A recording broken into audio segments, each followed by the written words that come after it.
उठल सैया हमारे मनाए नाही माने बोलाए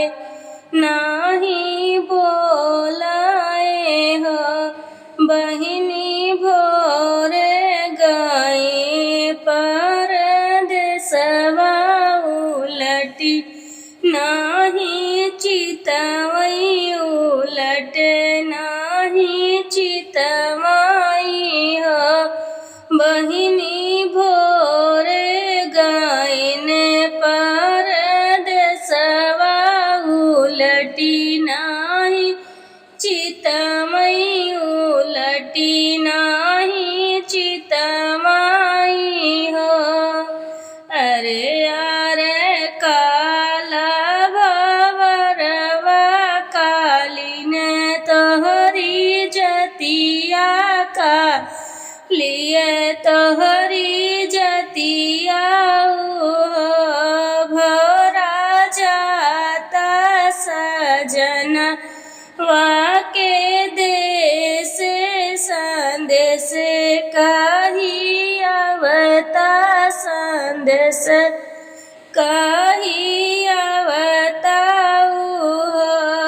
भवरा जाता सजना वाके देश संदेश कही अवता संदेश कही अवताऊ हो भवरा कहिया मायंगने में ललना ढूरू के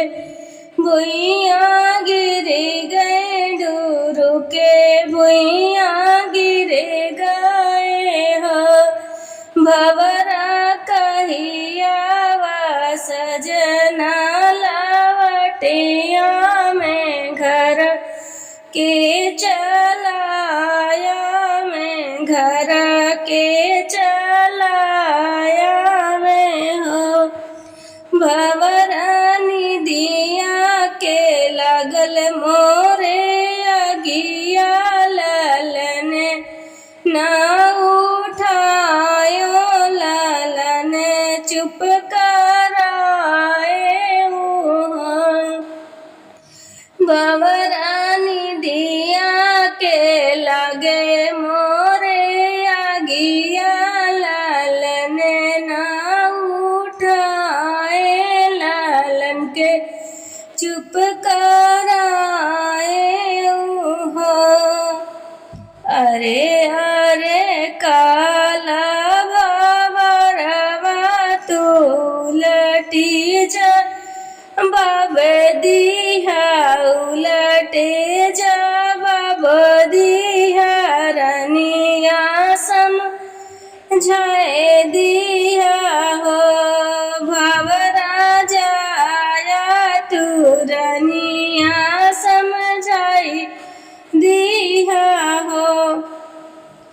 भवरा दगराही में माई बाहिनिया लालने के उठाई है लालने चुप कराई है भवरा घराही में माई बाहिनिया लालन के उठाई है लालने के खेलाई हो। अरे अरे काला भवरवा तो पिया से संदेश कहा पिया से संदेश कहा भवरा भूखे से व्याकुल मोर लालनवा तो दूध बिना तड़पाई तो भूखिया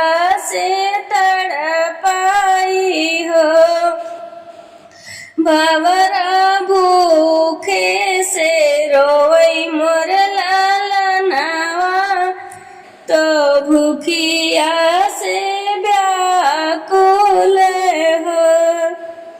अरे अरे काला भवरवा तुरानी समझाई दिया रानी समझाई दिया भवर घर पिछवरवाया हिरवाता दूध मांगा वही तो दूधवा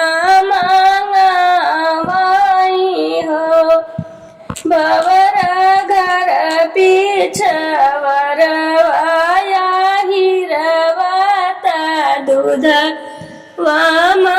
मांगावई लालन के पिया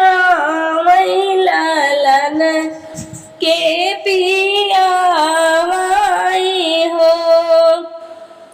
घर के नहीं आऊ बई घर के ना लौट बई हो अरे अरे काला भवरवा साहेब